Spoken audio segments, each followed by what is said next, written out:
What's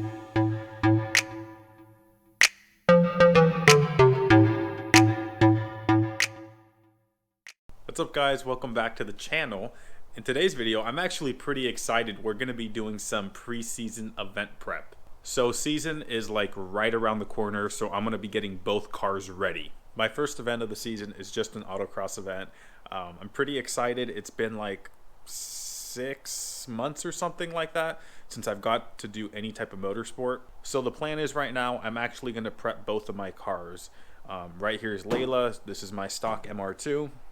And then at my other place, I have Turbo, which is my supercharged MR2. So I've actually been asked quite a few times why I call my supercharged MR2 Turbo. It actually has nothing to do with the type of forced induction. It's a reference to a kid's movie, and that's really it. If you're curious what movie, look up Turbo. It's about a snail made by Disney. Now on to the cars.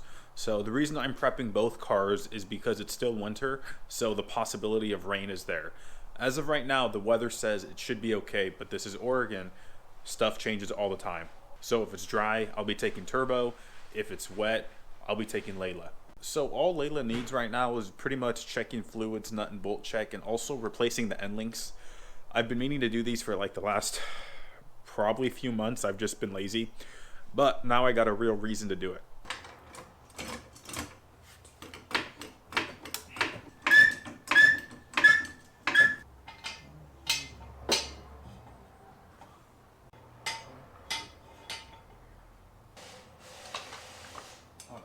I have to say, one of the nicest things about this car not being lowered is that it's so easy to get up on jacks. Whenever I put Turbo or like any other lowered car on jack stands, it's always a pain because I have to drive it up on the ramps and then go under there with a jack. It adds an extra step. So it's really not the hardest thing in the world. I'm just a little lazy.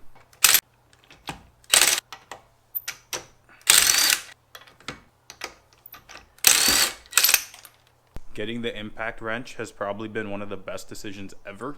Like seriously, if you do not have one, go get one. They make life so much easier. Now that we got everything off, it's no surprise. Everything looks pretty good in here. I'm not really surprised, as I mentioned, since I just did a nut and bolt check on this like 3 weeks ago for a video. Maybe it was a little bit longer.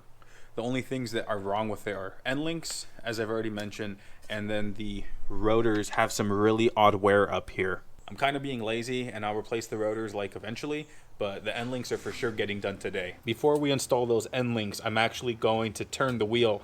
Gives easier access.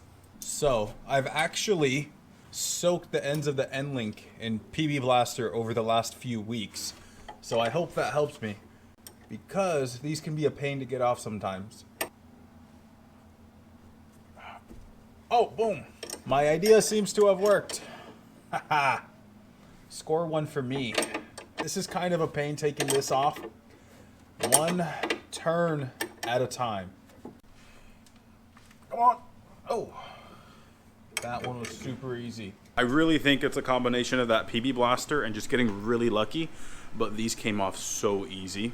Of all the end links I've replaced, like, this went buttery smooth. That just never happens. I should probably knock on wood so I don't jinx myself with the rest. So the end links that I got here are like OE replacements. I got them from Twos R Us. These were actually on Turbo for a couple months until I put the upgraded end links on those. So I kept these to put them on this car. As you can see, these are pretty, they got a lot of play, dry rotted and whatnot. I will say for the age and everything, they're actually pretty good shape. I don't know when these were put on, but they were on the car when I got them. But these ones are a little bit beefier, so they'll do the job. But more importantly, no more clinking around. Anyways, let's get this bad boy on. I just got to say, this looks a lot better. This is super nice and shiny, and then everything else is all dirty and whatnot. So I've never been much of a clean freak, but there's a part of me that actually wants to deep clean everything under here to make it look nice. But that's not going to happen today, and honestly, probably ever. My bigger concern is just driving on the racetrack and going fast. At least trying to go fast. So one of the things I've learned after years of working on cars is to always put the nut back or bolt back if it's possible, like where you got it from. That way you don't lose stuff. Or you could get like Ziploc baggies and everything. Just find some way of organizing it is the point. Otherwise, you're going to hate your life. And one side is done. Let's go over to the other side. This side's more of the same, just really quickly checking the bolts. I'm really fortunate that everything suspension-wise is in pretty good shape. Although it does help that I've replaced everything within the last year and probably 2 years. I checked the bolts, everything's good, so we just have to replace this and we'll just snap it right on. And the end link is on. This looks so much better. So all the bolts are good and they're nice and tight. The last thing I got to do is change out the end link on the backside. What I love about doing it on the backside is that everything is easily accessible.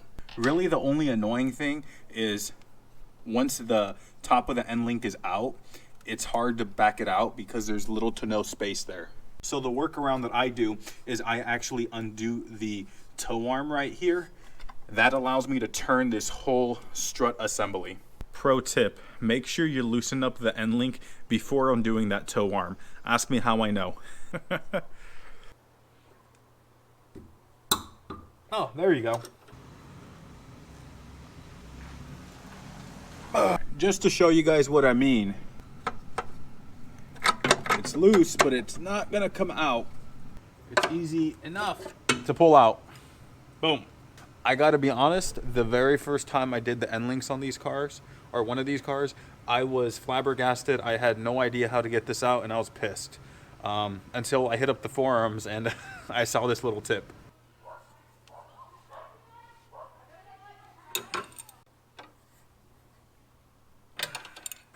So guys, we are now with Turbo. After I put the end links on Layla, that was pretty much it. I tend to be pretty meticulous with the maintenance, so I knew the fluids were good and everything else had no issues. So my intention was to do like a bolt check and make sure that everything else was good, but this car hasn't been driven much lately. And more importantly, the last time I drove it, I actually went through all the bolts and everything. The reason I did that was because I had recently put on the end links and suspension and all that other good stuff. So now that both of the cars are ready, even though I didn't have to do anything to this one, I figure I can tell you guys maybe the plans for this season. So initially I was hoping to do one time attack event per month with this car. Unfortunately, I don't think that's going to be possible, and the main reason is I just got a bunch of other things going on in my life. So the two events I am hoping to do are Oregon Raceway Park. I think it's like April 4th. There is a event there.